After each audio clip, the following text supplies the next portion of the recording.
corporatocracy. The corporatocracy is this group of individuals who run our biggest corporations, and they really act as the emperor of this empire. They control our media, either through direct ownership or advertising. They control most of our politicians because they finance their campaigns, either through their corporations or through personal contributions that come out of the corporations. They're not elected. They don't serve a limited term. They don't report to anybody. And at the very top of the corporatocracy, you really can't tell whether a person's working for a private corporation or the government because they're always moving back and forth. So, you've got a guy who one moment is the president of a big construction company like Halliburton, and the next moment he's vice president of the United States, or the president who is in the oil business. And this is true whether you've got Democrats or Republicans in the office. You have to moving back and forth through the revolving door. And in a way, our government is invisible a lot of the time, and its policies are carried out by our corporations on one level or another. And then again, the policies of the government are basically forged by the corporatocracy and then presented to the government. They become government policies. So it's an incredibly cozy relationship. This isn't a conspiracy theory type of thing. These people don't have to get together and plot to do things. They all basically work under one primary assumption, and that is that they must maximize profits regardless of the social and environmental costs.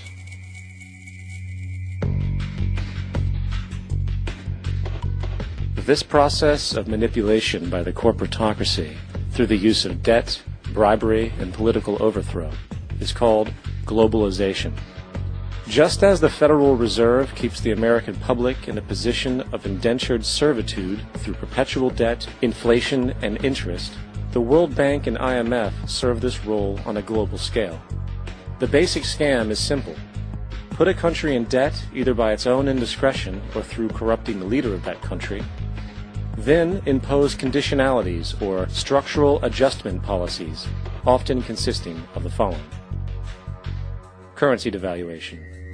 When the value of a currency drops, so does everything valued in it. This makes indigenous resources available to predator countries at a fraction of their worth.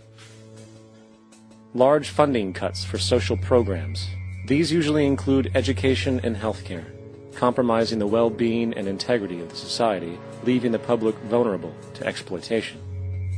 Privatization of state-owned enterprises. This means that socially important systems can be purchased and regulated by foreign corporations for profit. For example, in 1999, the World Bank insisted that the Bolivian government sell the public water system of its third largest city to a subsidy of the U.S. corporation Bechtel. As soon as this occurred, water bills for the already impoverished local residents skyrocketed. It wasn't until after a full-blown revolt by the people that the Bechtel contract was nullified. Then there is trade liberalization, or the opening up of the economy through removing any restrictions on foreign trade. This allows for a number of abusive economic manifestations, such as transnational corporations bringing in their own mass-produced products, undercutting the indigenous production and ruining local economies. An example is Jamaica, which, after accepting loans and conditionalities from the World Bank, lost its largest cash crop markets due to competition with Western imports. Today, countless farmers are out of work, for they are unable to compete with the large corporations.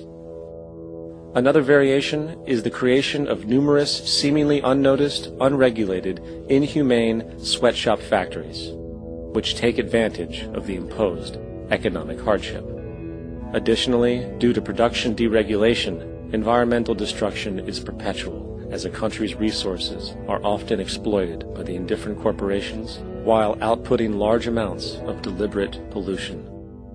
The largest environmental lawsuit in the history of the world today is being brought on behalf of 30,000 Ecuadorian Amazonian people against Texaco, which is now owned by Chevron. So today it's against Chevron, but for activities conducted by Texaco. Estimated to be more than 18 times what the Exxon Valdez dumped into the coast of Alaska. In the case of Ecuador, it wasn't an accident. The oil companies did it intentionally. They knew they were doing it to save money out there rather than arranging for proper disposal. Furthermore, a cursory glance at the performance record of the World Bank reveals that the institution, which publicly claims to help poor countries develop and alleviate poverty, has done nothing but increase poverty and the wealth gap, while corporate profits soar.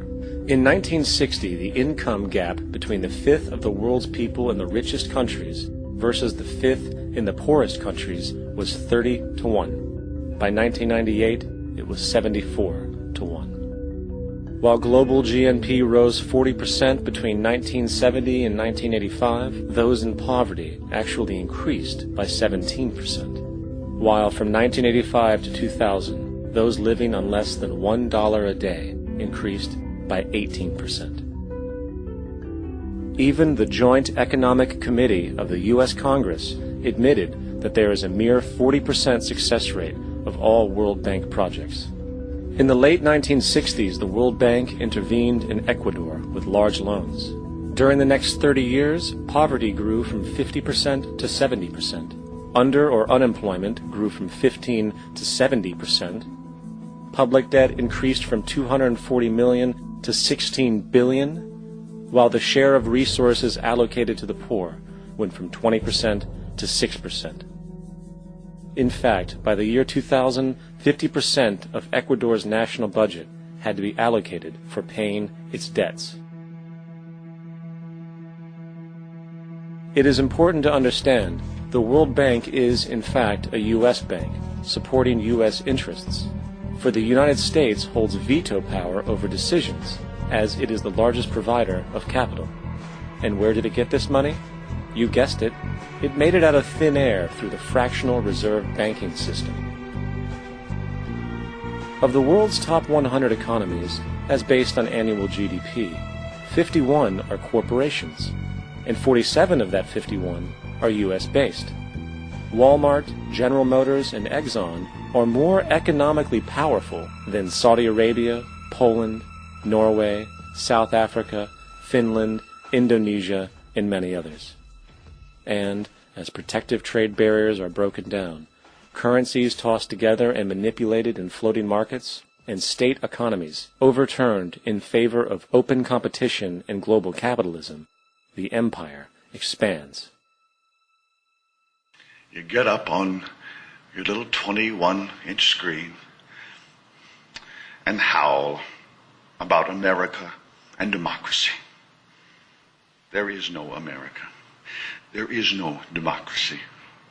There is only IBM and ITT and AT&T and DuPont, Dow, Union Carbide, and Exxon. Those are the nations of the world today. What do you think the Russians talk about in their councils of state? Karl Marx? They get out their linear programming charts, statistical decision theories, Minimax solutions, and compute the price-cost probabilities of their transactions and investments, just like we do. We no longer live in a world of nations and ideologies, Mr. Beale. The world is a college of corporations, inexorably determined by the immutable bylaws of business.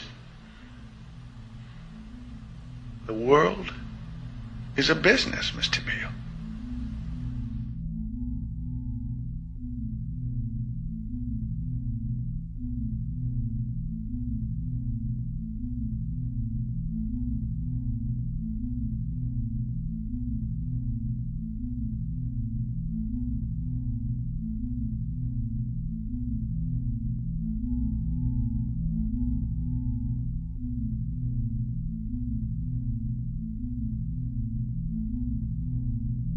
The world is being taken over by a handful of business powers who dominate the natural resources we need to live while controlling the money we need to obtain these resources.